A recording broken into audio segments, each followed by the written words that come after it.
আমাদের ইন্ডাস্ট্রিতে যিশুদার স্টাইলিং আমার খুব ভাল লাগে।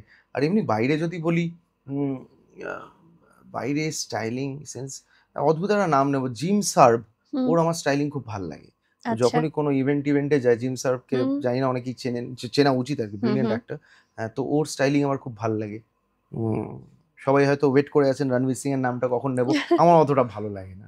লাগে হ্যাঁ, না? আমার অতটা ভালো লাগে না। ওকে। কিন্তু হ্যাঁ, মাঝখানে এরকম তোমার একটা ভিডিও নিয়ে খুব হ্যাঁ, ট্রোলড হলে হ্যাঁ। এবং সেখানে রণবীর সিং এর সঙ্গে তোমার অনেকে কম্পেয়ার তুলনা করা করে, হলো। একটুখানি আলাদা হলেই রণবীর সিংটাই আর কি হ্যাঁ, ইজি হ্যাঁ। আর কি তুলনা করার জন্য। কিন্তু আমার রণবীর এখন যেটা করছে অ্যাকচুয়ালি ভালো লাগছে, একটু ওয়ান কালার থাকার চেষ্টা করছে বা এই হুম। করছে। সেটা আমার ভালো লাগছে। বা ও ও ও মানিয়ে যায়। কিন্তু আমার ওই স্টাইলটা আমি আমার উপর দেখতে পাই না, শুধু ইভেন্ট ছাড়া।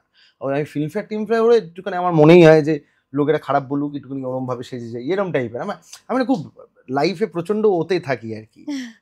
চারটে খিস্তি মারুক দেখি, আমার ভালো লাগে মানে এরম আউট টাইপের। অফ দ্য ক্রাউড থাকতে ভালোবাসো। আমার ভাল লাগে। আউট অফ দ্য বক্স থাকতে আমার ভাল লাগে। আর ওকে। সবাই যে রাস্তায় যায় আমার একটু উল্টো রাস্তায় যেতে ভালোই লাগে বরাবর। সেটা না বললে মিথ্যে কথা বলা হয়।